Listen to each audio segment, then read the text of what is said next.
dan ne mpo no se wafa bi a so enye nsusu aso pa bi ewo wo nipadua mu ana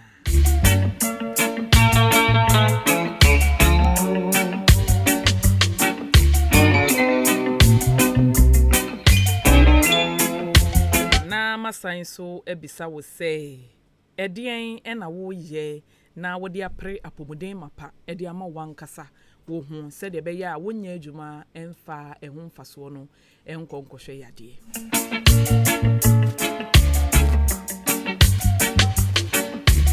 na senso de America ni nyina wonya nte ho anansesem biara na se wonya nte ho kokobo biara de a ne na me kyerɛw asan akae wo se wafidie ne de enyi mfira Ahenkan da mane na ha de bia na ha de nipa nko a the best in the east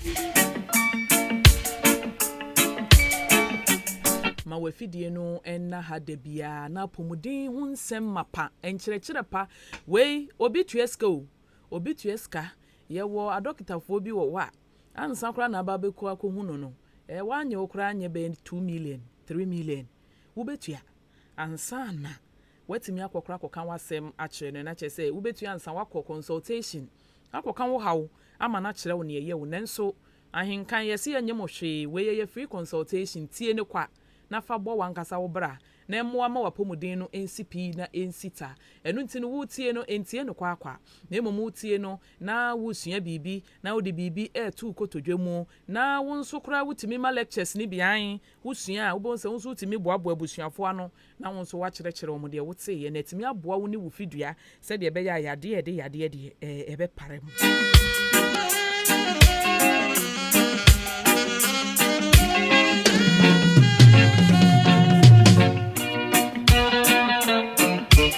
na mefa akwenya iso akai wo se eya Ahenkan apomuden medwumedi wa Ahenkan 93.3 FM eso ya de bra wo fia da bia bra donko abo pepepe di kosi se no mienu ebebo apa mu pepepe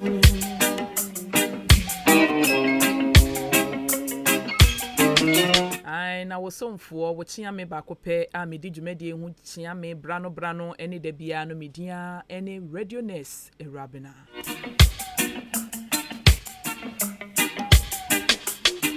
enu nti no sene da ye no me frɛ apomuden adwumayefo adokotafo anesefo eba fie ha akuafra koma studio ha na meni wo motena se twetwe nkomo na ne tie ne se ye fo ha ba ko anase yade ba ko a edi yenya bebre ye de topo no so ye bobo ho kwan ye fa so asa ha no eba kwan ye be fa so ye besi oha no no kwan empo se yade ne bi eti woni padua mu ade na adbe ya wo de bebo ho ban broni ebeka se management se de be ya oha no enkoye kese na me woni padua ya wie no ye behwe kwan ya ye de bebo ye hu ban so kra free sa o haw no se de be ya o haw no emma kra because in pain no aya na apomuden aso ye fo no ye hwe preventive aspect no because yare na amma kra aya na ye sinse ebeba na wo bebre se wo so ano enu nti no preventive aspect no nso no ye behwe no ya boho no yie pa se de be ya o haw no emma kra ne nkonkofa o haw kese bia ama metu ni padua eso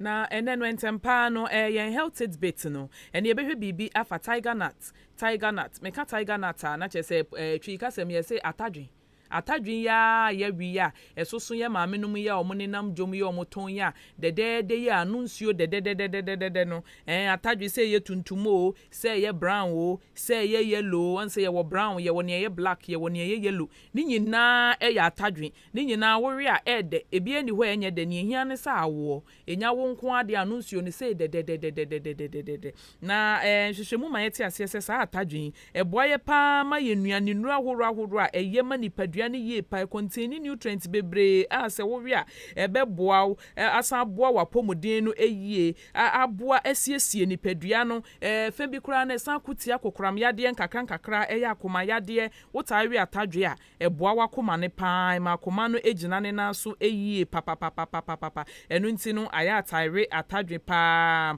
tire atadwe ye san so boa ewo digestion se obi wo ho a wodidi a wo se aduane ne ntimi enko yie obonsa hyehyehye ne bo na ebi ne nanenam ne ho wotawe atadwe asa de ne nyina be free office atadwe ne contain fiber contain fiber sa fiber no beboa kra ma wo kra no se constipation ene sa ne ma nyina ye mutim free wo so ebem watimi agya wonan freely a wonya ohaw bia ewo ekire afin so obi o wasi kire yade eye diabetes bi wonso tire atadwe a eboa pa to regulate the blood sugar level na chese eboa ma si kire wo nipadua ni mu no eda ne kwan so pepepepa ohaw bia emma ho enu ntine ya tire atadwe ye pa na atadwe ho hia esan so bo akoma ne ho ban improve heart health ebo akoma ne ho ban ye pa esan so boost immune system to fight against diseases and infections na che say enkwamo na ewo ye nipadua ni mu na nyankopon ye asrafo na ye natural abodie mu nyansape anase natural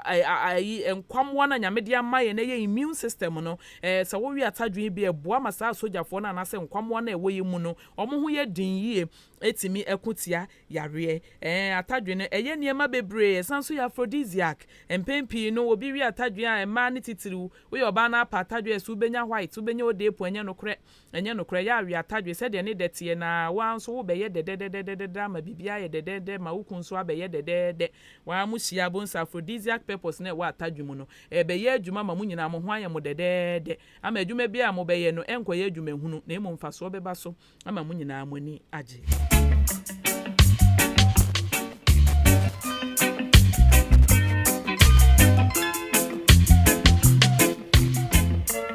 Ntino se wutie me awie ya aya atare atadwe pa atadwe fo mapedwa ama mu ntu hia me kurom na atadwe asebi ma menwe fisesi ano first no obi wokra na nka onim mfaso e wa atadwe so ohu se wo na menu ane se wahwe wo no watwam kwa nsu sesi ana Awurabena mama etiefuo ehu se atadwe no mfaso bebre ewo so enu nti atadwe wrabia wo dan kurom ha wo hia me asa atadwe ne be ma me na menwe fise me na sesi a me be ma modwa no akosoro yie pa ebusuafo eya Ahenkan apomudem redwumadie ene wasungu so awutie ewa Ahenkan 93.3 FM eso no ye de brofia de bia donko edikosise no mienu ebebo apemu pepepe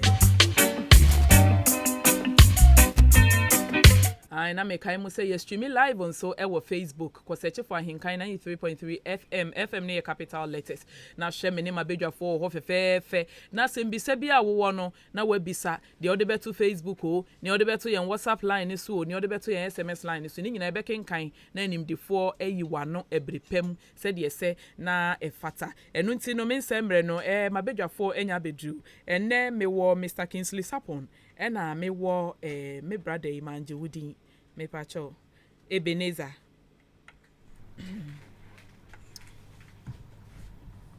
pacho na wo bodi Savior Mr. Savior we dey ko say me am Savior me refi din kwa Savior de nye di anke wo say me refi yankopon beje ye nkwa no bewuje ye nkwa ye so ye Savior enti me ma me bra Savior ne me bra Kingsley nyina akwaba ya ena yo me pacho munyina mumpo mu eyede obade ada Roma pacho ye ho ye pa ye de nyame ase ebusuafo abedwafo se won ho ye won ho sipi na won ho nso esita fi se wontimi mfa yare emma meka pomuden ho nsem enu nti no omo de bia no they are very healthy and sana omo abahase ene no ye betwetwe nkomo afasiche yade anase diabetes ehu ye behwe kwan ye faso a diabetes eba ye behwe kwan a ensenkyerene e de bra wo bi anya saa asiche yade anase diabetes ebi ye wi a de nkra na ye be ye de bebo ye ho ban afri saa diabetes hu wanya bi dada management bi wo ho diabetes yade netimi ko anase ye so ano etesen netie ade bia afasiche yade hu bia ne enne Mr. Kingsley ene Mr. Savior Daroma ye beti bibia ama yakoma ato ye yem enu ntine ntempa no mekọ Mr. Sapon ho na makobisa ne say ye ka diabetes e wo puto kasem a eno kra ene de baade ma metiefo nyina aha eba Ahenkan 93.3 eso na michiechia obi biara ne titiriu ene honorable ohwe mpeswa yiso friend honorable Alexander Akwasiakwa ma enam ni nimdie ne na ho deni mu ma otumi organize health screening including renewal of health insurance ma the mpeswa sofo enyina in fact na ekoye program a adom no anati memofo no ni beje ho pa bebre titiriu ene wo mu ana wo yade ni bedida empo ene wo mu ana wo mu nie na throughout the program no ombenya esomfa so obehu state of omo yare a hihye won ho ana omunim ebio me de nche mo eden so be ma me directorate for MHA Municipal Health Administration ya boss a oda ya no ye DDNS oda ya no public health nurses a mo ho no nyina me chechi a obi biara nti ya menya ne se me ban na no mo de om fidie no e de ato ahenkan abie mu de denden etie se ne be ya adwuma de no so betumi akoso baby am fi ba ya baby am ye madwuma Old Town Health Center enso me boss ba ko pe Imano Keleji baby obi am de nchia kese e de ma no ma selenso wo ha ebi nkoma no ene maame a me dan ye ma ono so owo me o si oti mo dance school baby omo yaduane ho pa wa bie muku ha si obia nso ntie na ne ba no atena age adwa ewo ahenkan me da ase maame me enchere ho because of your time no enti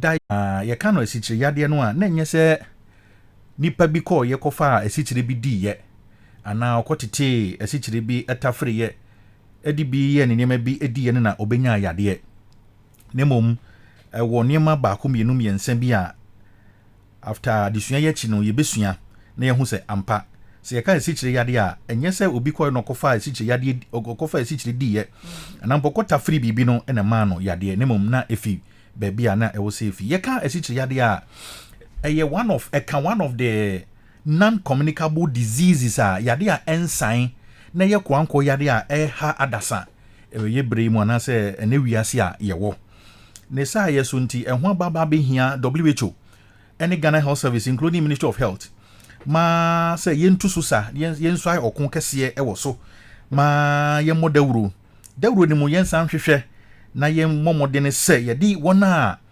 yade no bi ha won nyina no ebeto eduro so ma atumi aboa won se wafidie da ha ahenkan ha awie ya de metumi aka nyina ne se na waye nhyira kese esan se ye benya daja dosuko awura mu akire de ntia yade no eba nipa so adodo sen kura na ye wo broni beka no the types of diabetes a ye wo na fe yesua the causes ne fare by himfa kura ne free eba nipadua ne mu na fe ye hu ne causes ni wi a ye the signs and symptoms broni beka bibini beka no se enima bi ebedadi ahyansudie bi ebedadi se ampa ni ame fami ana yade ame komi no eye diabetes na me de me wo mi ebio si ebe hu the signs and symptoms no ma ye hye ne nso a ni ebe hu kese pa bio ye complications esan se yade ne ye kuranko yade tie de di kan se ebetena wo so a kwa hia na enko ye na entumi nso enko ne mom ye bomodin dwodwo ne dwumadie bi eden ano enti se so wantumi anodwo ne dwumadie bi ano a broni ka bibi se a complicate mane be ye kese enti besua the complication areas ne so eden e de account afei no ye wie no na ye de educations and preventive measures kakra eden e de ato ho na ansa na mekọ emu kakra no ma me so obeni ba ya adwene a ewiase bibi bia da obobore bo ade no e ye numbers and say ye the numbers na ye adwuma enti so nipa kra no nam ne bisa say how old are you a oka number oka figure bi enti ano kra enti bo hu say ye wo calendar enso ye den e wo ho ohun ya hye na ko hospital a ye the number na kire uBP edasen a ye the number na kire in fact bibi biara is all about numbers enti ye lower ne down no e de aba diabetes mo no na eno nso ye ba benya numbers enti bo se me kasem no esi kire no ye be check bi anopapa bra ye nidi ye broni frɛ no fasting blood sugar e wo se nya number bi eno wo ho bra ye didi nempo na ama ye be 2 hours no e wo se ye frɛ ba ko bi nso random blood sugar aye frɛ no RBS e wo se nya number bi nti se number si appear me kon ye check e de mama bra mi nidi ye ana bra medidi after just 2 hours na ye check mama na ye ne metena se ekireche mu kire me a numbers ne be kire me se ampa baby a medu ya na baby a me dai de na me ya keka ko se obi a o develop diabetes enti potokasem no say diabetes is a chronic metabolic disorder characterized by elevated blood sugars which in time not treated will lead to serious damages of organs to say be our coma to say be our liver to say be our kidney to say be our skin to say be ya kan liver ya kan heart ya kan kidney ya kan eyes wani enti so obehwa o say a chronic metabolic disorder and I say diseases characterized by elevated blood glucose levels which not treated may lead to severe or serious organ damages. Organs na etumi damage ni bi no one. Wakoma etumi sei. O kidney o sabo tumi sei. O brebo o liver etumi sei. Saranso wani ana wo honam akwa no skin etumi so yeden sei.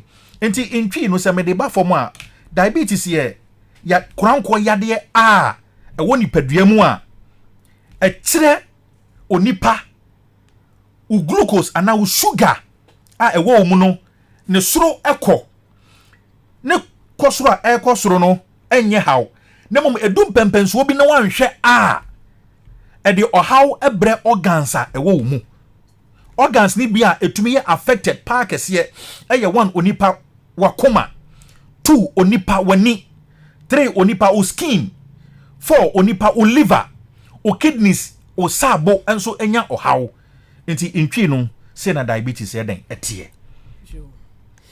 yebeda se ye pa yenua be ma Mr. Sapon won cheche pa wo de abre yen etiefo wa cheche yemu ade diabetes anase esiche yade eye na me koso akai wo se ya Ahenkan ya pomuden mredwumadie ene wasogo so awutie wa Ahenkan 93.3 FM eso no dwumadie eye fiade wie bia donko pepepe etuemu a kosise no mienu ebebo apa mu pepepe na ye dwumadie no aba awieye ene esiche yade anase diabetes ene dapono so a ye ka ehun asem na mekọ Mr. Savior ho na makobisa se jo ansa na mekọ Mr. Savior ho no ma mensan kọ Mr. Sapon ho okay. na minko bisa se diabetes anase siche yade ekura den ene kofa de ba se de wo kasem no o kan ye no bi wo awo eni asichire bebre wo de asichire bebre abenya asiche yade papa fa ye kwai eye den ena se asiche yade ansa me da asema me ansa na meba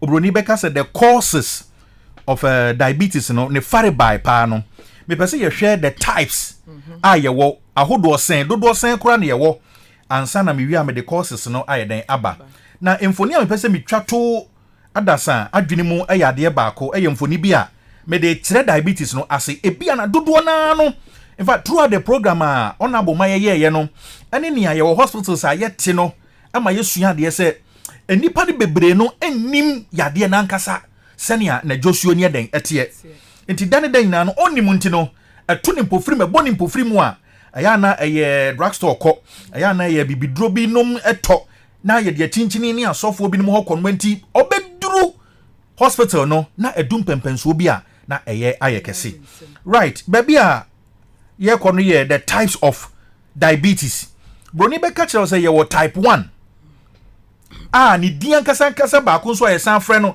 the juvenile diabetes type 1 and I said the juvenile diabetes type 1 and I said the juvenile diabetes another name ayesan de ma no the insulin dependent diabetes it on one kasa okura 3 names one your friend no type 1 diabetes on one kasa san okura dian san friend the juvenile diabetes and I said the insulin dependent type of diabetes and no ye den ewo ho 2 ye wo the type 2 and din ba ko a essential to mem aye friend no non-insulin dependent diabetes non-insulin dependent diabetes number 3 yes our diabetes ba ko be friend no gestational diabetes na infoni a mi betwa to wadwene mu enie obobori bo nipa no onipa is made up of cells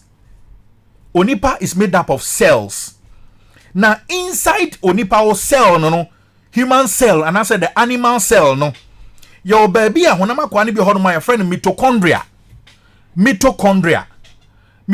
no hono na ye the energy source and I said the energy part of onipa o cell ho adibiada ede anije anasa adibiada ede ebema wo energy ebema wo hoɔden no ɛhɔ titiriw ɛna ɛyɛ adwuma na de tie ne sɛ ansa na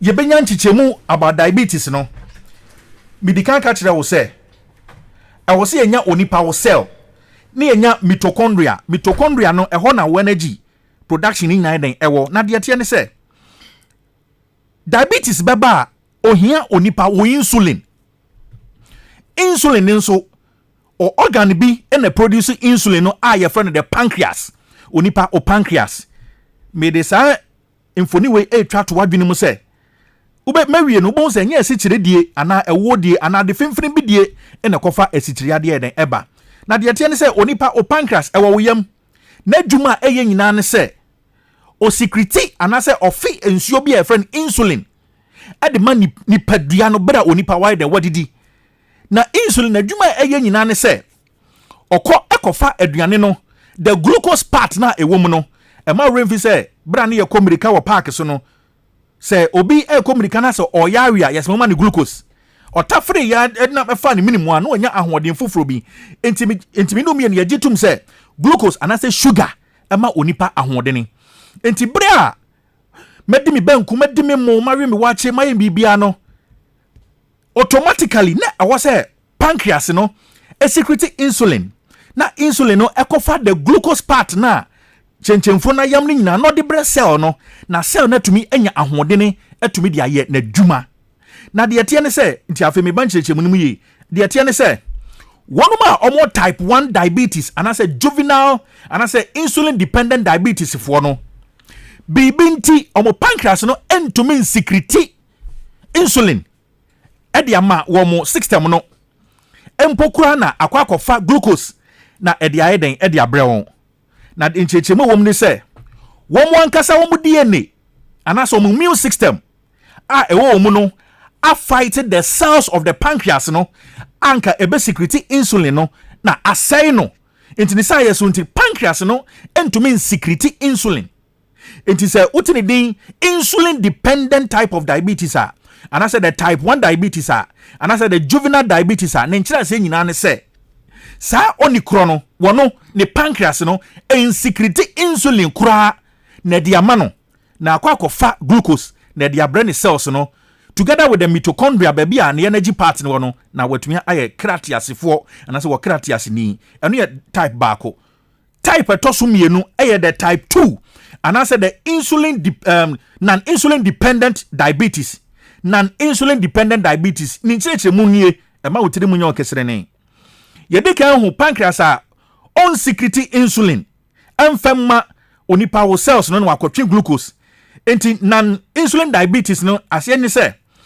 sankofo ne nso type 2 fo no nso de tie ne se wo pancreas no secrete insulin na secrete ne less kitwa bi enti entumi emfa glucose no from baby wa produce no na de akoma mitochondria na mitochondria na de ama wo cells no na wo cells na tumi anya hoden atena se akratias ni enti de tie ne se ni pakron oni de odidi oye bibiara de o produce glucose no ewo ni mu insulin ne produce no eye ketwa bi enti dani den na so ne be ya adwene enti se ni pakron oho na se odwonso egu famu entempa baby ne dwonso be so bia no na entetia ana entetia aba betwa ho ahia esanse aboa tetia pe ade ayeden ede den nyansa nipa ko ne tekyerema so ne frem ti sesenia wadi asitire ayeden ewo ni mu no enti nchechemu kakra mede tudwa eno no beto hwemu type 2 diabetes abro ni friend diabetes mellitus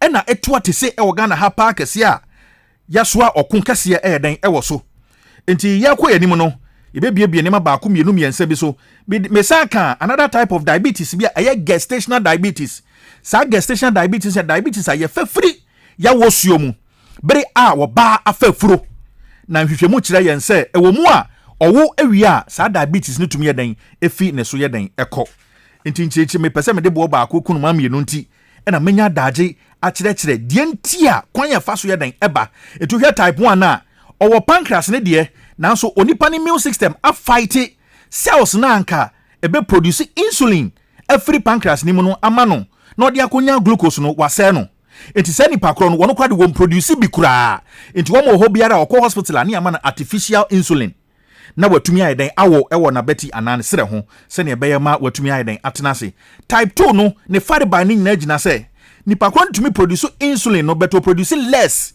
ketwa bi inti the amount of glucose ewo ni mu no edoso anka senka insulin ne befa na kwade ma mitochondria no ne cells no na kwatumi di ayeden e de akwakoye na dwuma na watenase mind you ne pa biara ehia saa energy we se metumi etu mirika mekodwomu a mehia energy metumi ada mehia energy meka kao mehuri medwane o meye biribi biara mehia energy ene mawuro mfi se glucose anase sugar ena ma onipa saa ade we enyina ntima me so bisa me a the types and the causes of diabetes are ewo ho eno no jo me da si ye pa Mr. Sapon ene wa ma yesua de ebusuafo Ahenkan apomudi medwumedie wa Ahenkan 93.3 FM so ena wasungu so a wo tie no ene esiche yade diabetes se ukodi esichire na anya ye se bra no opensa no mpa eno na ama na nya diabetes ene apa ma yate ase se ni nyina no eyemugu na emum no kre no ene wode etu dwa no nanso megina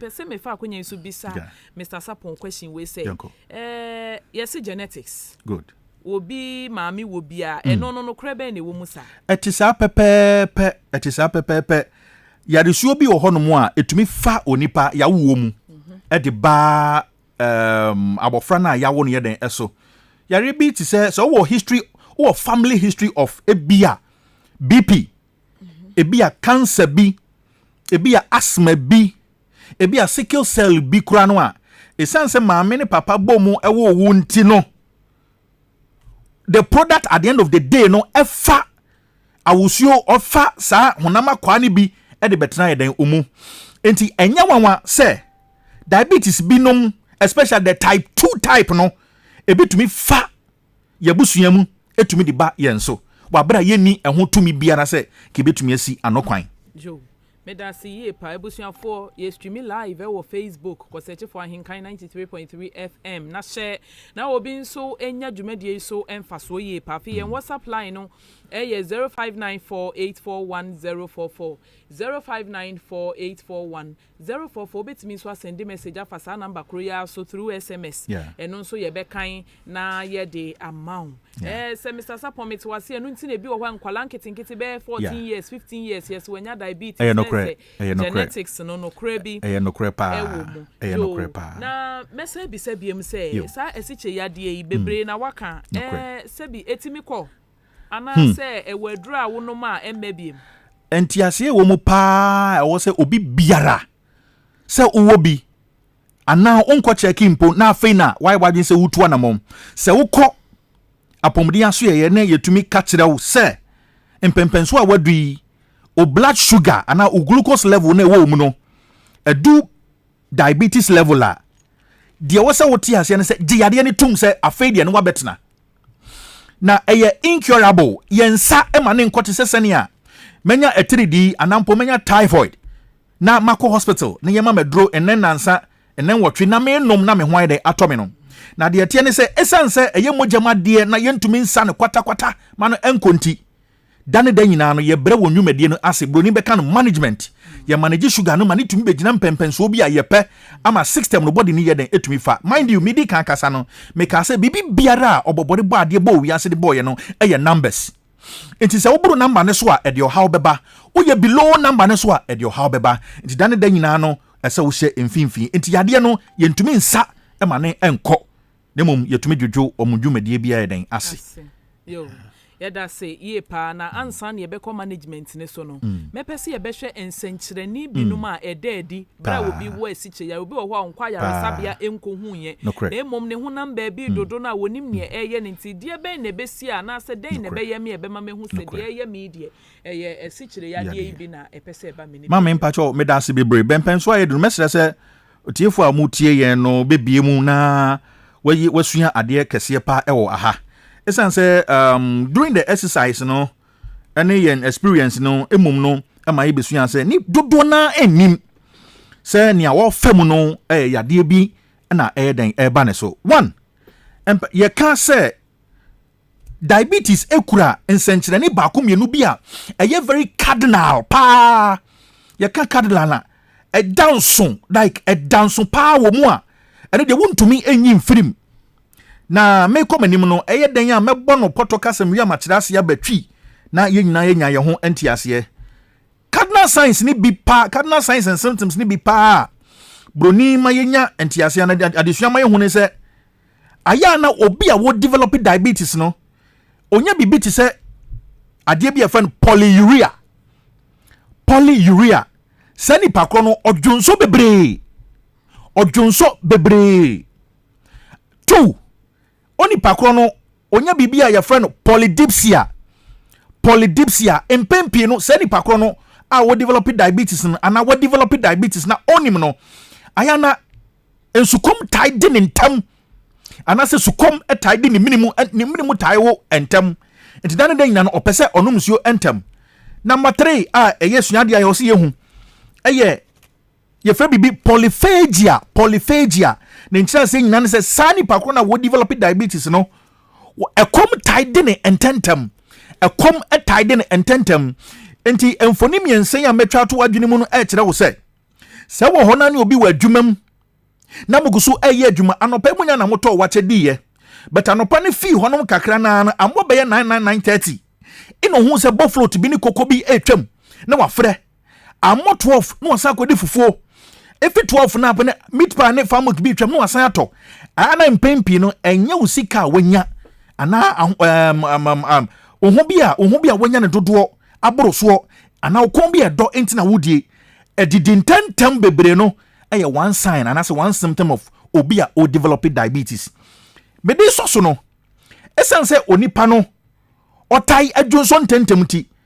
automatically impempi no ni minimum yeden etaiwe yakoso biem no other signs and symptoms bi kire se blood vision impempi na nipa no nani so taye no kusu ase ebo kese bi ayeden esedani so se nipa ko ne tai oyade kakra no wabre broni friend fatigue and as tiredness oyade kakra bi a no wabre impempi se obi a we develop diabetes ana wonya diabetes no aya na ne so tight broni tai ka no unexplained weight loss na ko yoni pa nka ode ne ho de osun kakra de but unho ba bia bibi be free aba na ne so ahyase ehwinhwan a na nye ni nyina na eduabo ana nye ni nyina na ye yade boni bia wadwene mu no unhunu no impempi ni nyina bi so to me free diabetes. Number 6 amede ko no eye ekuro a etuni pa entai nwu ententem anase ni wo ni kura no enwu kura boni kind of sores that do not heal eno no entering kwada. Number 7 amede wie oni kura wo develop diabetes ana wanya diabetes no nensa ene nan etai esensene no aya memfe ni agro se wadwuma na wo ye no a onsa ene onan na ye titriti wonte se wonsa ne si hokora na wonte empaboa na hye na wonante akwa unhu nya be na empaboa no ayi afi unase emfa ne normal.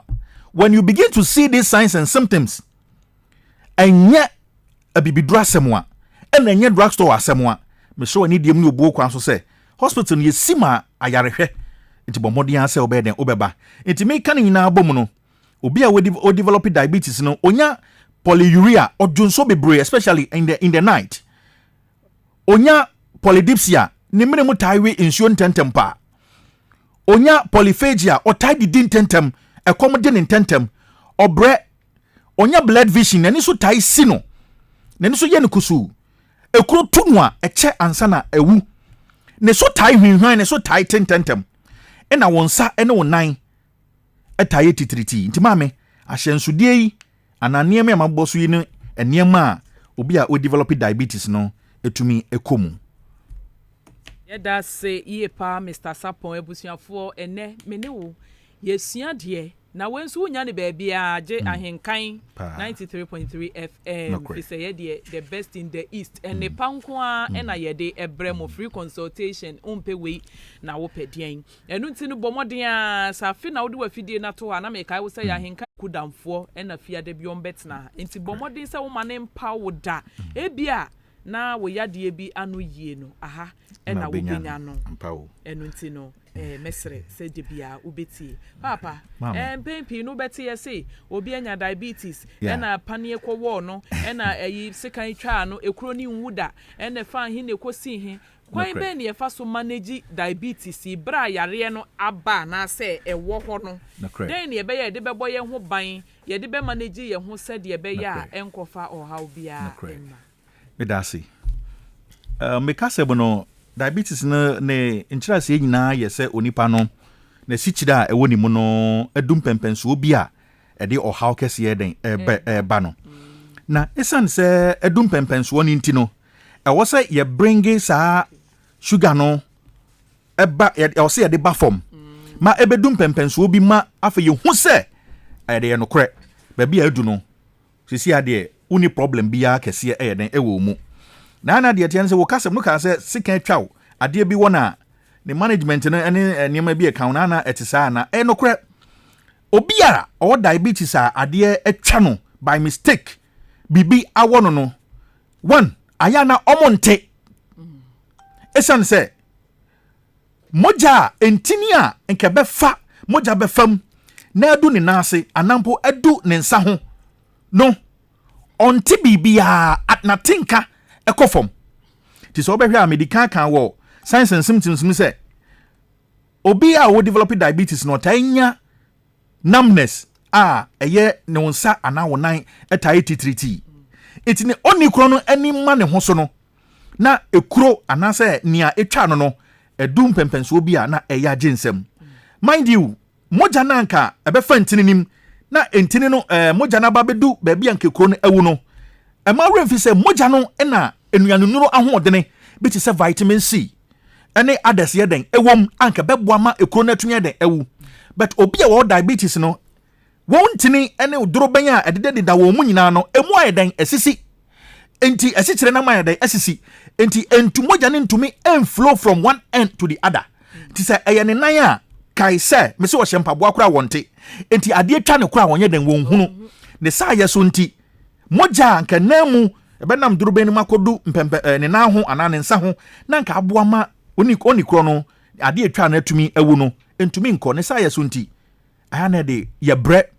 se o ye dressing anampo o boama ekro na wu a ana ye dwe etaso fine another management nso a ye wo kese pa ye se sugar na abasoro the only option a ye wo a ye tumi de bring sugar ne down ye managing it down ye by say ye be ma oral medications na watumi ayeden anom na wo ho watumi ayeden atɔ ebio ye tumi encourage exercises e de ma sa onikro ama oye ama eno so tumi e de ba ebio ye tumi e cancel ni pakro no on ni nutrition na duan ni die titiriw ama eno so boa ma na durofa ene na setena tumi eden eye pepepe amen yo yeda se ebusuafo ene Mr. Sapon kire yade ai professor lecturer wacheche bibie mu migidi se wutie no asopem ahenkan apomode mredwumadie ene wasoguso a wutie ewo ahase no fane nyina asembise bia ne achi wusu bia no choroto ho ebie phone lines ni tuma na wafre na wonso wo de wadwenkyere aba papa mame minyanya yale no kure de niema sa na meye emma yade no emma kra yo medase before ansana meyi sa asem we anono minyanya yade no na den na meye mametumi enya metumi aboa me homa mentumi nya yade no mamenka asem ketewa bi ewa ha se ewo se yehu nipa ko bi a they are likely to develop diabetes ankofo no ye fa ye che percentage mu a be 50-50 say nipa kron they are at the verge of and I say they are at risk of so omu develop diabetes one say wo tie me enawie yi e wa henkan a now we are above 45 years older your chances of developing type 2 diabetes no e was so number 2 our family history of diabetes o chances are would develop diabetes no a sign e was so bio number 3 oyo bia oso bebre yokozuna nom type no dia safo type no menka so mo dia san nyina wo diabetes tete fo mfancheme say ye kase boni bi bro su bi no all of a sudden na nipa da sani na kon hyeda nye kase but ohun ye beye no wa hyase kase boni bi hyase e ba ne ho na ne to hyase yiyi na wa mu hyase papai enya asetena pa wote saa no a utie me awie ya bo mode so betu anamon. Number 3 obia onye exercise bonika no physical inactivity a whole year na kwabrane nko jogging krada a whole year na kwabrane si gym krada a whole year na obi kransha enante krambo press up krampo da otisano your chances of developing type 2 diabetes no e was low. Ena obi a owo certain health conditions a bit is a BP blood pressure, your chances of developing type 2 diabetes DM diabetes mellitus no are very high. Se utiemi awie na de mabobo so yi se uwe mu bia mu a minua mesere se ubemo modin se ubetu anamon na wako hospital na yetumi a check e de amount. Question wey anase esuahunu wey eyi wo nsem a ana wasem a obisa me se menya yade no kwan ben na mefa so ana den na meye ma metumi de abɔ me ho ban se ne ebeye ma menya yade no yemfa education kakra anya den ento hwe yemhwe bibi ti se regular exercise abra menya yade no ana me hunu se me wo yade no awo se me bomodin se metenetene ma pomo regularly ebra no mama to me aswat it down bra me go so exercise any exercise bia ne exercises I was exercise na me ye no I was say me sweat it down na me burn fat e o me mu dani na eno ye baako also we should also maintain a healthy weight I was say emuduro no eye emuduro a ejina pempenso bia ye papa enya emuduro bia ne say wugina scales one we by 100 and over ena kire say bia omu ayeden ayedu a eye fe anase ye nika edema. We should maintain a healthy weight. Kese na meye na me muduro na meye no e wo say ye muduro a ebeboa me yanka sama pomuden no ye den ne nkoso ebie o say we should choose aya yemfa bra ye di no say we should choose lean or low fat foods. Hwe ma me nche wade bi esua de bi wa hasisi a ye ne empempi ye pe akokɔ ye wi akokɔ epese ye wi ene nachi ade na tare ho ni nachi ni skin na tare nachi ni na no ye pese ye wi eno efra nam ni na no. We should be avoiding that. We should make sure say se wi akokɔ mpo anase abo biara nachi ewo ho a e contain fat sa part ni be den ye be yi afri ho say ye preko sabi preko ene ye wi mpa the fatty content anase cholesterol content na e woni mu no ye be mo den se ye be yi den e de afri mu. Also, we should eat healthy and we should also eat in moderacy. And yes, I'll be called trouble. You are Cassia. Na fufu gusu na nam gusu. Na waji be ba kwa sin chain. In a chere asetna pa. And as when you we should eat healthy. I didn't say we should eat healthy. Me fufu kakra, me nam kakra. Me nyame vegetables kakra, egu wana me nyame fruit kakra. At the end of the day, edia me nyame me right meal and as me balanced diet I was me de me hia na no nkyere se me nkoto fufu na banku akese me ntwumo kwa akese eni me wi amabo bi anansa kese bi aden aguso me nya yade de enema nan amabo boso yi se me exercise se me hwe me weight yie se me hwe me didie eyie na me di aduane e betumi abo ni padua no me yesa na eboa me ama diabetes yade me ne ntam yeden ekowa mame Yo, yeda say ye pa ebusiafo eye apomuden mrejumedie wa Ahenkan 93.3 FM.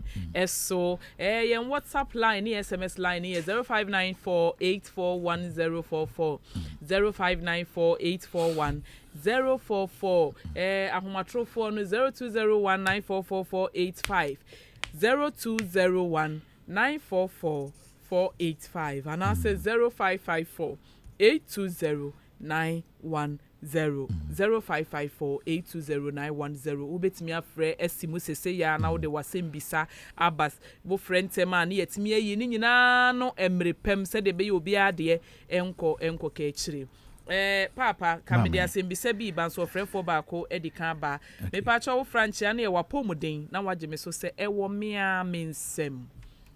Hello wapomuden ewo mi aminsem me pacho wudin any baby a wo free kwasinya ntachi achim asene kwasinya ntachi achim asene pacho asene fo nyina ho ye obia ho ye ye de nyame ase me pacho mo asem bisa no enkoman yo masem bisa kakra ne se o kata no se ye exercise na obi wo ha ni kotodwe ni sisi wontimi kura nsori nyina ho wodi define na wontimi ni exercise ni bi no ono ye be ne den okwan be no no be fa so a try ade ni bi enchi no Jo. Jana Nteti, ye be you no every pep. Yeda say, so free by Jumedi, yes. Yo, bye bye. Hello. Hello. What poor Modane?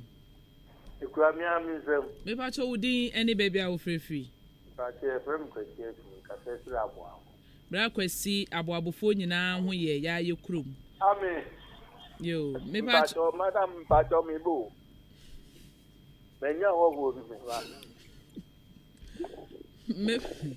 maybe I shall more send Bisano and Comaye.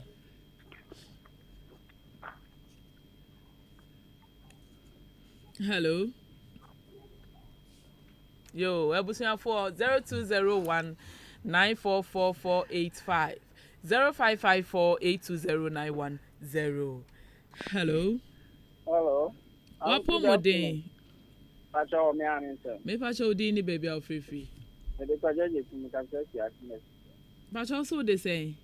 Pajeje kum atime. Ejeje kum esubuafo nyina ho ye. Pacho bia ho ye. Me pacho mo asem bisa ne nkoma ye. Me pacho no adam fo bi o say odun so intent at least everyone now bia na no feel more. Me bisa say na na because so I call check up for almost the sugar all the time. The sugar is the normal. Okay. So but Johnson 10 temps so. Yo, yeah that's it. Hello. Hello. Hello. Oh, afraid for say. Hello. Hello. What poor Modane? Me am sir. Me pacho dini baby out free. I tell you, Mr. Jamina, I'm free starting my team. Mr. Jamina at Batabi phone nyina ho ye. Pacho, I will be out here. Yo, Mr. Jamina me pacho my entie was bisa. I'm better with doctor say, engineer say we do a switch card on your side area. Ah, you. Doctor, with a simple question. Doctor be you one. Yeah, that say ye pa. Hello. Hello. What poor Modane? Me pacho dini baby out free.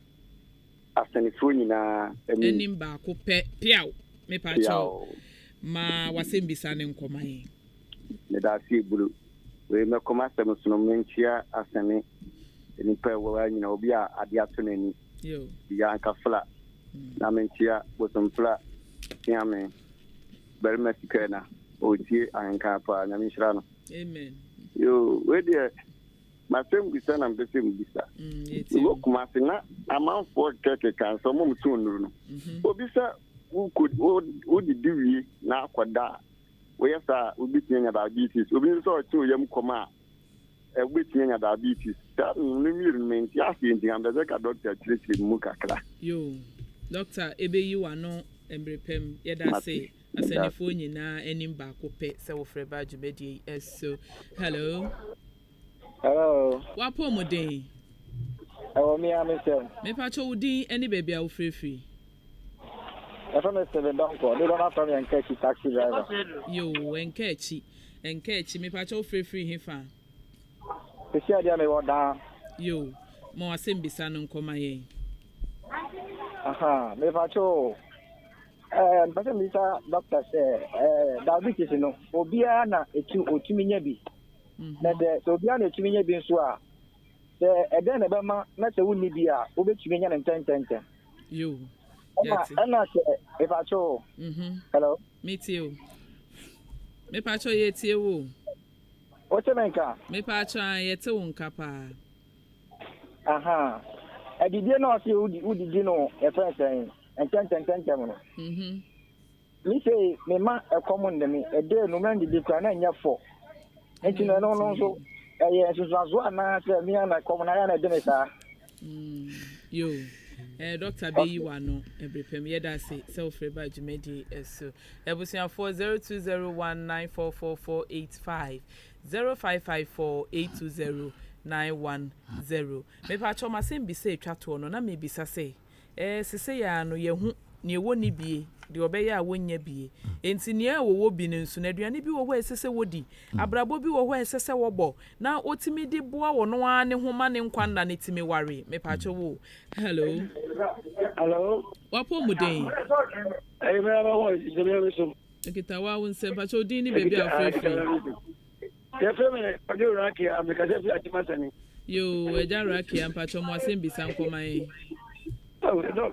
I how the car or with the doctor say. No, me people call us here me the driver ni. With me, maybe 3-4 hours, 6 hours. Me problem. As I said, I am a joint driver here. Make my driver for Harry Kumasi, crying for mental problem. But where 4 days near you go at Massani, and then to this, I'll move here in Juliana. In point to my name, I make 6 hours. After me, take a place of waste, new fire, they go to get my left side, I am here. Mr. Very lady. I make you one in Chassis. But we will be up. I get my name for so then I'm in TV. The name is there to me there. Better be 20 minutes there. Yo, eja yati doctor be you are no. Yo, yeah that's it. Self rebadge medi so 0201944485 0554 820910 Ahenkan dey said dey make kind have free consultation nti aha ne dey so we doctor na wo ba dey na so wabo aho fi say topic na wo be discuss no metie for no mutimi bisa etwam kura atra enu nti no doctor nso dey onim dey obekire mu ni nyina mu. Hello. Hello, good afternoon. Good afternoon. Wapo modern. Me pacho udin ni baby a free. Pacho fa Santo, sister atun Yo, sister Santo a pacho wenchi fo nyina ho ye. Na me adu obi an ho ye. Yo, nana wenchi michia o. Yo, mama Santo a tie wasem bisa. Pacho me bisa doctor say. That's one is a serious one pa. Oh, okay. Na afen so no, afen na me ko 20 years so no ha afen ye kese. As a stress must be done, also I come up pressure. I come about pressure. Okay. Now what break yo. Doctor wa how be you one why? Yeah, that's it. Sister Santo say ofre ba dwumadi so. Pacho watchro. Ya na come about pressure no watchro. Ai matro. E woni hia me pa. Fi say afi na oko 20 years so sha. Say na come about ne sa.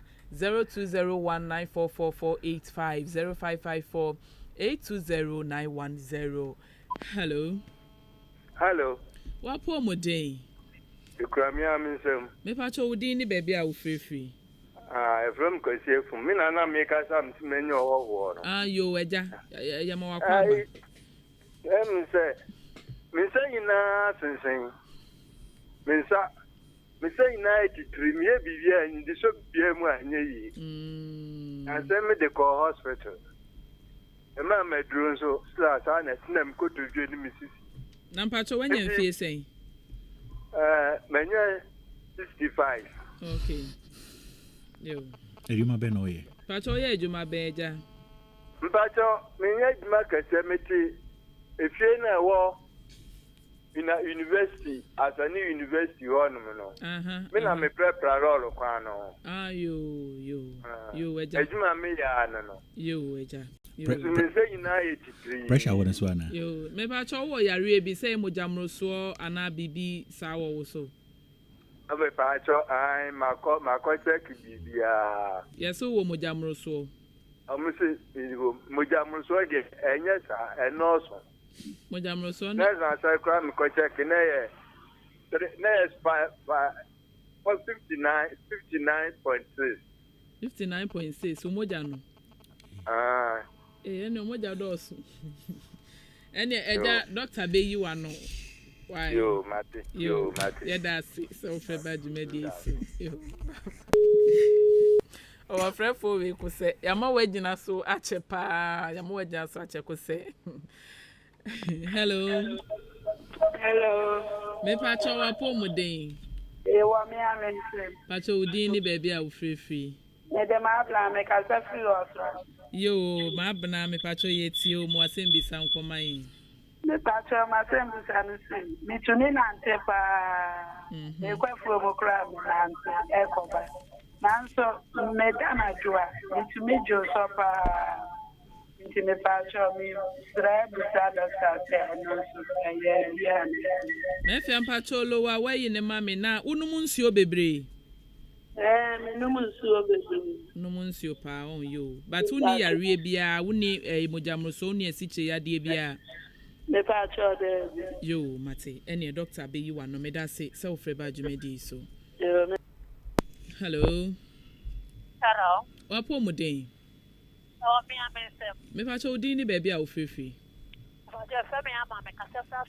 Yo, sister ama mo wasem bisa nkoma yi. Ah, we pa cho me na na wo situ ya ni bi bad of energy drink pan the glucose ni na tefo. And also mama, me boa no. On otainum. Ba on time no to asupi. Batope. Okay. Me pa cho wuti asem bisa ni. Better amity. Okay. Yo, yeah that's it. Self reba jumedi so. Hello. Good afternoon. Good afternoon. Me pa cho wapo mo den. Oh, me ame so ni ma ene babla bo me fesu No, why are there wo ho. Udin any baby a free. Yo, ka se flat ma se nana fo ni ka se. Yo, nana, me pa cho mo asem bisa nkoma yi. Yo, velem buzaro ka se en samo kan na sha sin na me ti ba. Itu ni anajibi. Anajibi ha ke pa because me se udi na jua. And digested. The Banana again, not so.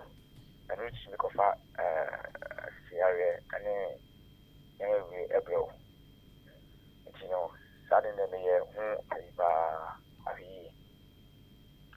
now, Nina Mono.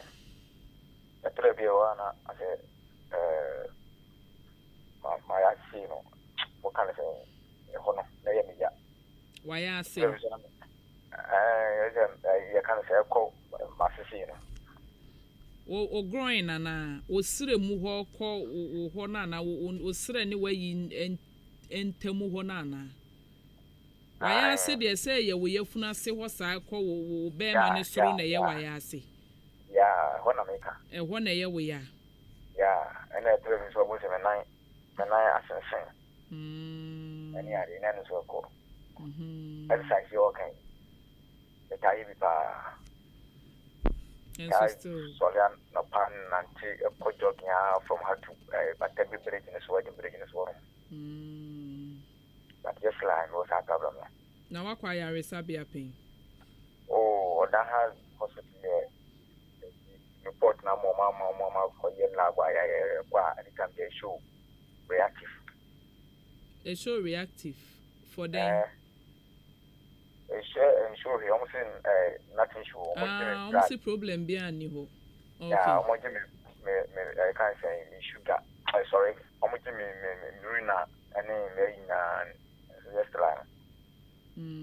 Okay. Problem. Yo, Doctor B, you are not. Why?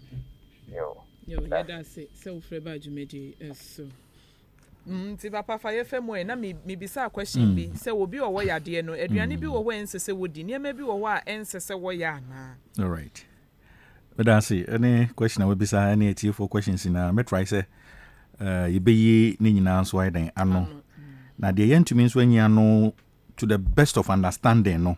Ye de number ne be tudwa na baby e wo bia no ye to me ama wo hia ye na ye to me di enkomo no akwa akiri.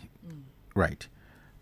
Say obi develop diabetes no ewie a meka se mo no meka se ye manage a after say ye dey medications and I said drugs manage condition no na aba form no sa wo ni krona so behia say ye dey nutrition and I say food ebetumi a manage ebio ye free bibi so self care and also inti obehwa 3 subheadings na me boss so na yedi medications hwe nipa krono ni yedi nutrition so hwe nipa krono we manage the person on self care so no ankasa betumi ahwe ne ho so wo niema baako mienu miensa bi den ho efa onipa no na didie no one ke ho behia pa se in fact me advocate for sadie no enti me ne the district nutrition officer na akabom sa adwumadie no say ye diagnose obi for diabetes so ye type 1 so ye type 2 so ye type 1 no. The next idea yɛde nipa koro no fm no nutrition nti mo se nipa koro no behia nutrition officer dane da nyinaa no ɔbɛboa no no akyerɛkyerɛ no enuane a woni dodoɔ sempo na woni na tumi aboa ma ni sugar level no etumi ayɛ very stable ama otumi ayɛ den aboa ebi o megu so kasa no meka sɛ wo bi a onya diabetes anampo wanya no krampo no wadidie na kɛseɛ na bɛkɔ about sɛ ube choose low fat diet nti me say example bi sɛ yɛnhwɛ yie ɛwɔ sɛbe akokɔ nam krokro mpreko mponche no bi ne ɛnam a contain cholesterol fat bia mboa yɛ system ne den ɛho obi a wɔ diabetes no odidi a ɔhwɛ sɛ fiber anase vegetables ɛbɛdɔɔso ɛwɔ nadidie emu enti sɛ o choose the kind of oil a obe choose a oil bebree ɛna wɔ abɔntene a yɛtɔn ama yɛdie ebinom dodoɔ na kura bad cholesterol a ɛmoa onipa o heart na o heart no esan sɛ ɛmoa no nti likewise no o vessels no ana wontini no ɛmoa no na ɛno nam saa yɛ so akɔfa yade kɛse a yɛden ɛde abrɛw nti obi a ɔwɔ diabetes no onidi bebree aduane no yɛbɛsɛte no aduane no kama dodoɔ na fine nanso esan sɛ obi wasikyire no edum pempenso obi ti together with nutrition officer na waba mo akyerɛkyerɛ wo sɛ ɛsɛ wodi quantity say at this time ɛsɛ wodi say no na woni nutrition officer ni nyina no abɔ mu ayadwene baako na watumi ɔno akasa tumi aboa mo watumi ahyehyɛ waduane no dodoɔ ɛne ahe a obedi no in a day dio ɔwɔ diabetes no ɛhwɛ ne carbohydrate di eyie pa na nkwan kofa ɔha esan sɛ carbohydrate na de no day no ɛbɛyam na akɔda ne glucose na ɛyam da ne glucose no a ɛde another sugar enso aba bɛka nea ɔbɔ ade ɛbɔ wo no ɔsan de yɛ den ɛbaayɛ nti yɛ ka nutrition aspect of obi a ɔwɔ diabetes a the titiri na no first ɛnyɛ sɛ yare na ba so akɛkɛ ne doctor mu adro ne atwotwo anopa mienu anwumre mienu dabi wadidie nso yɛ den ɛka ho na wadidie ne betumi asipinasita a ɛne nti ɛne ɛwɔ nutrition officers ne ɛwɔ hɔ ɛwɔ district yi mu ɔn dɔɔso but the main one boss nankasa ɛwɔ district office hɔ a watena se a mpempi no sɛ wobɔ pini no a ɔno ankasa bɛkyerɛ sɛ diwei na mendiwei wodi me mahyɛ na me bobɔ wɔ nneɛma mienu baako bi ɛden ɛso esan sɛ wohia ne paa ɛso ɔno ne tena se na ɔno ankasa ahwɛ wɔhyehyɛ no level a adu na wahwɛ ho aduane a ɛden ɛde ama wo yɛkɔ atiefoɔ no asɛm bisa no yɛden ɛso no mama obi di kan bisa sɛ me di sugar ina menya diabetes ana ansa no ana ahomwaye no yɛ dabi ɛnyɛ sɛ obi di sugar bebree ina onya diabetes ɛno yɛ baako obi kan sɛ odidi intentam in a day o say a day kwan didi abɛbɛ 5 times in a day mesrɛ ani die mu ara sɛ mekasɛm no meka sɛ obi a ɛkɔm tied in intentam na odidie no saa woni kro no onhwɛ yie na ɛno so tumi elidi obi into diabetes papa bi ka sɛ na wɔn mo yɛ asɛne program bi nti ogina hɔ ama ne koto ne sisi ɛne ne kotodwe ɛbɛyɛ ne yama ne nan so ɛbɛsensene mpanifo wasɛm bi ɔmo ka sɛ too much of everything becomes very bad abere a wogina hɔ na wo hwɛ program no wo exert pressure ɛwɔ wo nan ɛne wo sisi yɛden ɛso nti nanka ho behia ma sɛ bere a wogina hɔ kakra no nanka wotena ase nso kakra nso a nka yɛden kɛboa empo sɛ wotena ase kakra mpo no ɛna asɔre gina hɔ nso kakra nso a nkɛboa ma moja mu afuru sane etumi yɛden ɛkɔ so nti me attribute ne yade na wonya mu sesi ane sɛ mpendodo a wogina ne nan so the whole of the program was 6 hours is 7 hours no ina kofa problem we nyina band me sɛ obehia sɛ beba pomdi aso ye na yatumi ayɛden ahwɛ no ebio sister bibi sa sɛ nanse wo ye kɛseɛ bi a odwene ho a wonte ase mesrɛ sɛ diabetes any ni fie oni history of family diabetes bia etena ho a bi mpa na woni beto nko no nko bisa beto ni mikura nso na obetumi aba pomdi aso ye na yetumi ahwɛ tie ne ye sɛ kɛseɛ na wo ye no ne fade ba ni betumi akɔ wie sɛ wo ba betumi anya bibia fa ne pressure na wonya pressure ne sɛ kimu a pressure ne bɛfrɛfrɛ diabetes ayɛden ɛde abaw so esan so ɔmo yɛ nuanom ɔmo yɛden ɔmo nam na ɔsɛ ɔno ankasa san bio san bisa sɛ type 1 no ɛne type 2 no emu dia hi pa ɛna yɛ serious type 1 o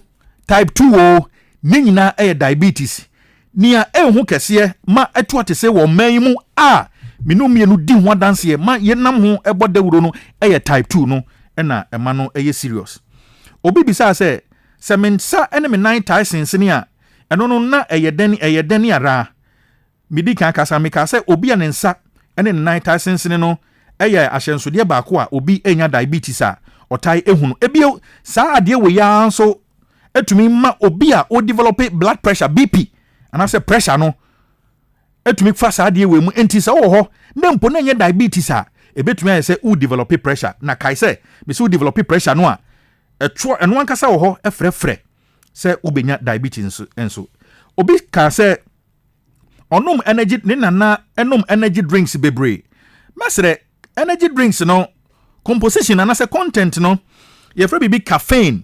ɛwɔ energy drinks mu enti masrɛ sɛ ne nana nom energy drinks bebree a too much of everything becomes very bad caffeine ni kwampo no ɛnyɛ good for onipa o kidney nipa cho no kra na ɔka sɛ wɔwɔ ɛyi esiche yade wahwɛ enti ɛnyɛ very good kra me de adeɛ wei ɛto dwa hwɛ adeɛ biara ensuo ade dokodoko de biara a wobɛbie so na obie so ana some sort of energy bi adi adeɛ n'akyi uti obie so obɛgya ne ps na ehuro ahyase etwa ɛwɔ adeɛ n'ani no mesrɛ ni die mu kase menkase me begu obi adwuma mesrɛ ni die mu ne obuo so kwan so kase saa deɛ no ɛbɛyɛ anka yɛn hyɛ sɛ yɛgyae ɛnyɛ good for onipa o kidney especially mema obi ka sɛ ɔda anadwo a ɔdwonso bebree ama wokra bisa ne sɛ nti ɔnom nso bebree ana na ɔse pɛn mesrɛ sɛ ɔwɔ history of diabetes ɛwɔ ne family mu a mesrɛ sɛ ɔbɛkɔ hospital na wakɔ check especially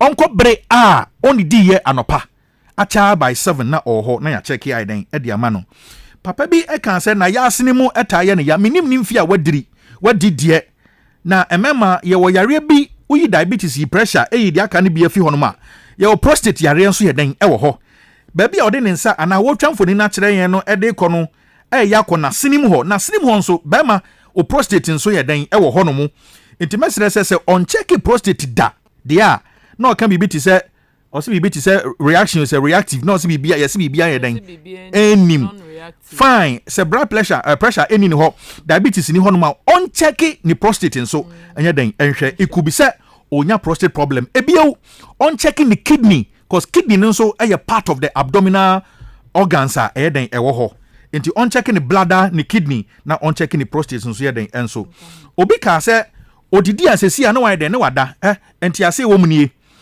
nyankopɔn bɔ wiase no ho edu anadwo a adeɛ bia ɛhome ɛwɔ abɔnten so ma yehu nti mo sɛ bibia atumi adwo awia kora na ɛbɔ a na awia na ayɛ den akɔtɔ na onwun nsoroma anase moon ayɛ den aba saa na tie ɛwɔ nipadua no mu bra mididi anadwo dane dan nyina mididi anadwo dane dan nyina mididi anadwo no me activeness anase ahonkeka anka wɔ me kyenkyemfuro no mu sɛ nka bɛyɛ adwuma na ayam aduane no nanka ahoɔden ɛwɔ mu no atwe no saa na adwuma yɛ no nso yɛ den ɛso te ntu bɛhwɛ adesanye biara adeɛ biara no ɛda ɛyɛ nwura ɔda afidie kura na yɛse ebinom yɛ den ɛnkɔda dinya paaki cars saa na ɛteɛ ɛwɔ nipadua ne mu nti bon sɛ wakoma ɛbɔ wadwene ɛyɛ adwuma ba wo kyenkyemfuro no deɛ wɔn tai nyɛ adwuma anadwo nti sɛ fufuo na mehwɛ yi a fufuo ne taa me mu adeɛ kye a wosɔre kura wotwu mu a ɛnyɛ yie ɛna obi nso bisa sɛ exercise ban kura na ɔnyɛ bere a kotodwe ɛwɔ ɛyɛ ɔhaw bere a ne nan nso ɛyɛ ɔhaw sɛ yadeɛ bi wɔ wo so yadeɛ de wo sɛ ɛnam saa yɛ so nti wo nan ɛwɔ problem ukotodwe ɛwɔ problem ana usisi ɛwɔ problem a ɛno nkyerɛ sɛ meka exercise ne nti no kɔtɔ mpaboa na hyɛ aseɛ nante anasɛ tumirika efiri etire kɔpim tire na mmom no wobɛtumi ayɛ 1 or 2 exercise bi yɛ den ɛwɔ ɛdan mu a ɛno ankasa nso bɛtumi ayɛ den aboa pɛɛ o condition a woyɛ den ɔwɔ na deɛ medi to me sembo ne sɛ Africa na Ghana to be precise yɛmpɛ exercise yɛtwɛn ma adeɛ no bɛto yɛn pofiri mu bɛwiewie yɛn na wokɔ na doctor council ana nurse ni council wa wakasɛ for exercise nti yɛyɛ a yɛde amemene so paa na ɛyɛ den ɛyɛ na so pɛ sɛ meka ɛkyerɛ yɛn ho sɛ to live a healthy lifestyle no aside nutrition aside sɛ wobɛnom nsuo aside sɛ wobɛ relaxe the next adeɛ wo sɛ wode ka wo dada setena ho ɛyɛ exercise ama yɛka sɛ yɛka Yɛda se ebusuafo na megidi ye se obia akoma atɔ ne yam wa wakoma ntɔ yam ne nso no wobetimi asan afre ai obia akoma atɔ ne yam papa ayiyi nsɛm ne nyina ano kama megidi so obia ate ase yie de wubisa ye nyina wakyerɛkyerɛ mu ntie ne meni wo ya besua diabetes potokasem atwi kasem ne yɛfrɛ ne sikye yadeɛ yehu niema a ɛdeba yehu kwan ya ɛbɛfa so ɛbɛbɔ yehu ban yehu papa ene line so aye hot hello wapo mude hello kramia minsem me pa cho din ni baabi a ofrefri me ze me na me kasa la so na se dem ma me sa friend say ezi anu minsa edu ni nyina asensen ai ma bom ma me wura kwa plate kra asu so mu ana me je mu abaka ade ni ye nkuru minsem bi wa se fro pan na abo I'm saying, Steam be now, question myself. Business one, no one sapping. No, I'm in Tiasio. Maybe papa, besides one of them sapping. Pacho, my first name, no one sappa. Okay. I said, they were Jayon. Meja no Mukra, no man, Sunny 16. I said, near any in a Meja. What Jayon? But I just saw him say, near maybe a while, yeah, it's a key and maybe Brian San and soon so na daddy. Enti ewia papa bes obesan kasa na wakasa wia ye de number betudwa na wafre na emse wo hia counseling na nkasa ene kasa kire kakra why yo mate yo ye da se self badge me yo kose ofrefo ne kora yensa entimi anka no ai enti ebusuafo hello wapo mudin me am sir. Me pacho odi ni baby a free. Pacho person bisa doctor so. Sada yale no. Sa yale ana se. So bi obi a. E so woni bi betumi asa ana se. Pacho ye sha se no na wutie. Okay, na me drive on na ma gen. Yo, no problem. Papa be chire ma chire why? All right. Yo, yeah that's it. Self-free badge. Okay. Oh, ofrefo yi ko se wate. Ai wasamba. Hello. Hello, good afternoon. Good afternoon. Wapo modern. Oh, wow, wo nsem o wo de nani me ho. Me am so. Me fa cho di ni baby free.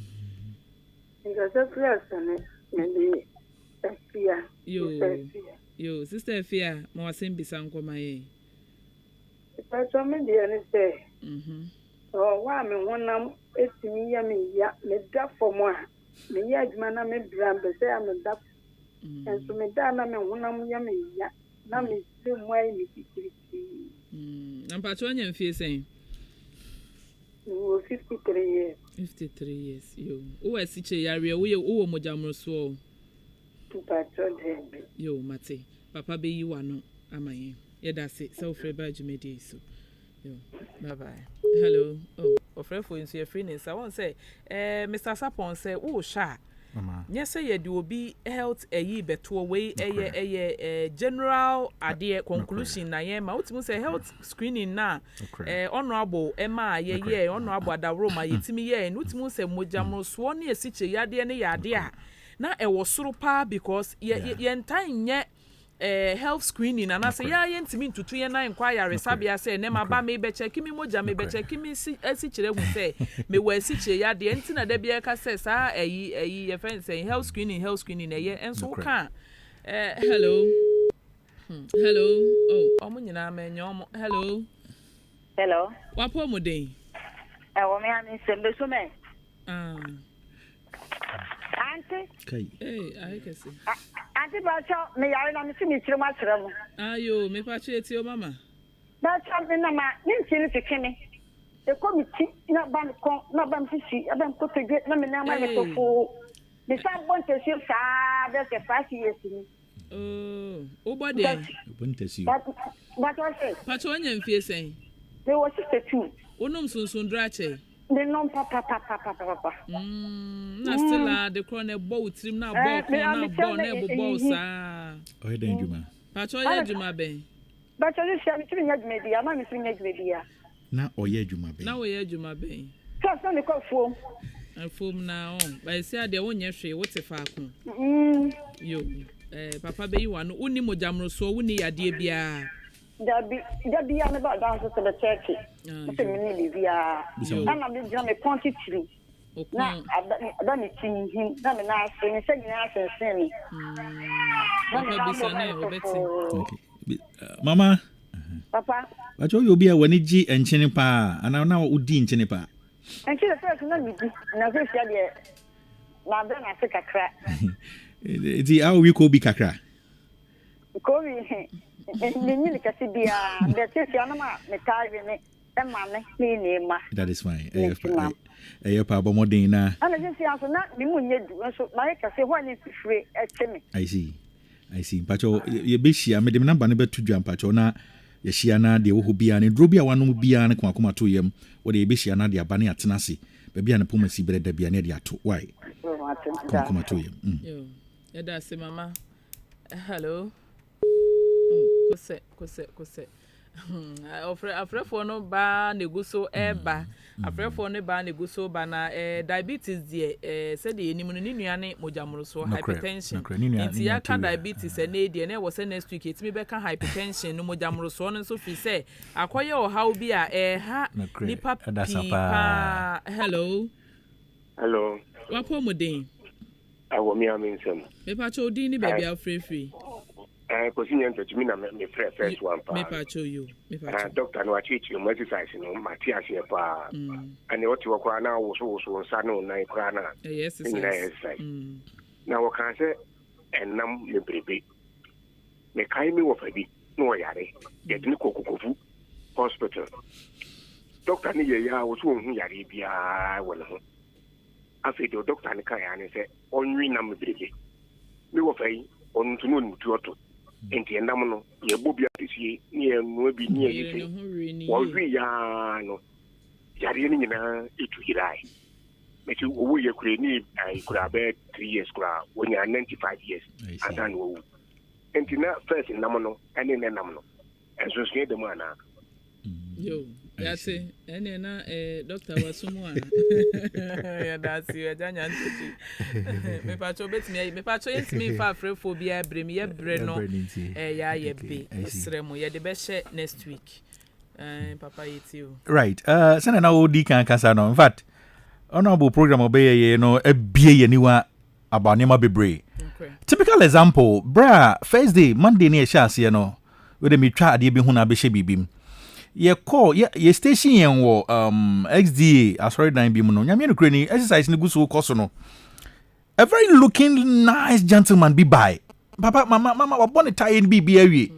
obetena say checking the BP could you listen number 200 over 110 say no na onama na otwa hwe no owu yes obi na eku no wanyare what chese ni team pai no bibia nchese say oyare enti otena say in fact nurses omo ho sign man tena say biem osan ko ba kwa na afi na asanji 210 103 enti asema fi abranche na no ba ye no in fact me person me quote ni de bet me twa ho kakra obetina manima ni din komo about the results ne ho no asema o ka kire nurse ni ba ko ne say one ono de onyi ntum say o yade ne mom say yade ne kwa wono so kura na oba konom we de maniwa ye say efre bibi Yesu moja minima de crow I didn't want to know that Yesu moja but now at that moment no ade ana e wo ma ho de ni mu say metumi ya ne say be fa referral form na me tro na me di na chi ma card ne ko udi ma de Nyankopon be ye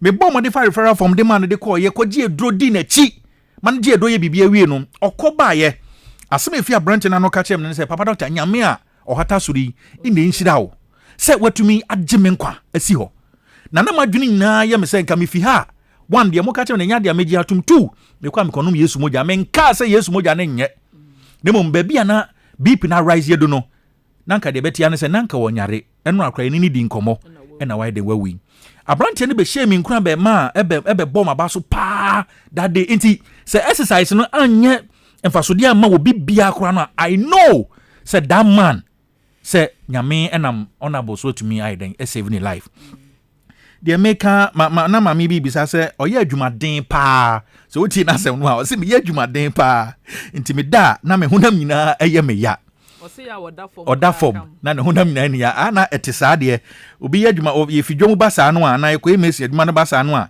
dwade wie na ye pese da form na nka form no miamia yen eno eye de na nso kan hu se adwuma na wo ye ne deden ne sa no de honam ya nso betumi aden abrew ebio emfi a wadi no immune system no bitumi eba form nti ana mpempi bra ye babunu no yade bia nanka utumi ehuri tira no we na betumi abetena so especially kotodwe binom ne sisi yade bi no ebetumi abetena so kakra mesre ani die mo ara se oni kro ni tie mi a hospital na eye the best ebio hospital ye the best dia se ne honam ye ne ya bebre nso kra no a obehia ma se obekọ physio and why the same hospital na akwatente nimpom papa mentwa no e form de wa wanya adwumaden kwa woda form bebra honam be ye we ya no correct because e form eden no correct ebio na taxi driver bibi sa se yade no so obinya bi no so ni mu a esan dabi yade a ensan ne mo metumi nam abusua mu emma obi na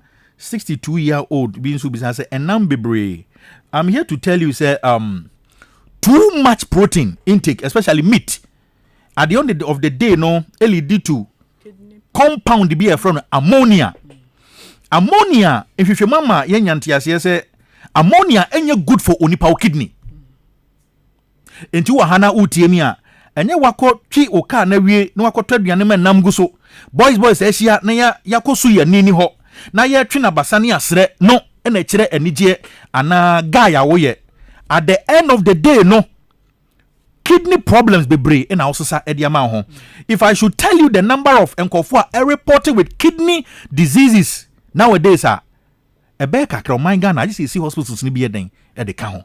Mesre ni diem ni obo kwa so se ade bia ye bia no yenye no boko ni yenye ni moderacy yentetititi ni ma bi eden eso ensuo ni ye be no ma ye nom ni yie exercise be hwe ni yie yenye ya home na ye mobra no se ne tie fata. Yo, me pacho SMS say you know bia my message or see Madam Ness. If you always eat late at night, is the percentage of getting diabetes type 2 no high? And the question on the bar. Okay. Okay, too much eating in the night, late eating in the night, Nka no ankasa per se no ema unya diabetes na tienie. But you are likely to get a diabetes. But aduane no ema wo ayekese. We de machire mu mama komahye na makofo mpa. Aduane na wodi no late in the night no bebre no eno no anhye dan nye yade. But diabetes ne beba wa bra aduane na wodi no ema wo yekese bone. Na de how abra vessels no. Obesity. Yo. Yeda se ye pa enu nti papa akyerem wo didi na wo ye kese Ghana de wo ye kese na ho aye fe be ma be wa wo de wo kofie na mfie ba ko mfie mienu wo nye kese ese wo kun di wani enti wo se wo hyeda ye kese a wo be hu obi na fun nyina hyehye hwe wo de saa wo ye obi afi wo be ko na obi e ma wo body mass index ye be calculate na ebro so na ese wan hwe ya nan yare wa horo bebre na omo nyina de wo mo ho e ba beje wo kese yo nimu enti ye ma ye ni enna ho na ye nyina ye ma ya pomuden ho ehia ye bre no enya aye bi papa wo final words me final words am wo onipa be didi onipa be nom onipa be da onipa be ko adwuma adidie no ho hia me mesre yen chas ye cut down your salt intake and chini die bebre no yen chas ye cut down if you mama yen nyantia se and chini die bebre no especially table salt near see table ho na ye bribia no ye bedidi ne aseb ne de etwa nkwane ho ahia ebio the use of spices see ye bedi spices a ye ninia eye natural nia na eye roiko magi na ye yam gu aduane so bebre no e contain compound bi abro ni friend monosodium eye unhealthy na enye very good for onipa o heart. Mind you say heart nya ohawa o vessels no benya ohaw vessels nya ohawa di paduane nya ohaw yam ye ni na ho ne yempe exercise emfa kan ya bra bobo eye ne sa no a Kristo emfia wa hyede amaye no ibetumi atra amen. Amen. Ye betimi atra ni nyina ne ya baako ewo wiase ne sei wo be ye adwuma enye sika na be wie na sika no wan fancy dan wan fan toka papa yi bia ntwie wan fan to condition ama na mo wan ka se wiase na aba no wan medi de bia na emu sika bia benya bia no de be san akohwe ho yade na yade ni nsumpo a wantimi ansoso ano na wo be san ewuo na che se wan kasa no wan makora nkeye enu nti no bibia ye be ye bia no yema yeni enna ho na yema ya pomuden ho ehia ni yi enne papa abekire ye yesua de me ne wo yesua de e wa Ahenkan 93.3 FM apomuden emre edwumedi eso said the medical kind diabetes ni nua any hypertension omo no ye ntafo na me say ye wo ba ko ja ba ko enti ene ye di kan be ka diabetes ye nua pani no na ese nyambo next week de mojamro so ye hypertension ye be ba be ka ho asem na ma won so no watimi ehu nia esese wo ye na wotimi ebo ho ban ehwe wo ho so ye dwumedie no enya esi yebre no aye ebe dasene yebesanso ehia Mr Sapon enenemene no ebetwetwe enkomo a etise ye ne wakere yade wama yen asua ade dwumedie a wotie yi eya Ahenkan apomudem dwumedie wa Ahenkan 93.3 FM so ye de bra ofia da bia bra donko abo pepepe de kosise no mienu ebebo apemu pepepe me a me di dwumedie ni ho chia me media any radioness ba kope Awurabena Ahenkan FM the best in the east na me koso aka etifo se nyame yadoma echina anwumre Saturday anwumre ye kwa yie no na ye kwa ayefro na ebi kwa abedinto na ebi kwa ne yekeka ho ne nyina no na odonso eso enu nti no nyame yadoma echina anwumie odon taban Yes, akoye don chen yo. Nyame yadoma enchina emma no eyemuda. Emma no eyemuda na wotwe etwa mu na mema ne be kire yen ne wo mope. An be ma bia wo ne ope. Be ma bia wo ne oba ya wo pe. Be ma bia wo ne ma ne do ne yire. Ya mo abekeka wo mo de. An yate. Ye de yate. Yenso ye be ka ne ye pe. Yenso this weekend so ladies night and I say women's night. Yenso ye be kire mema no ne yenso ye pe.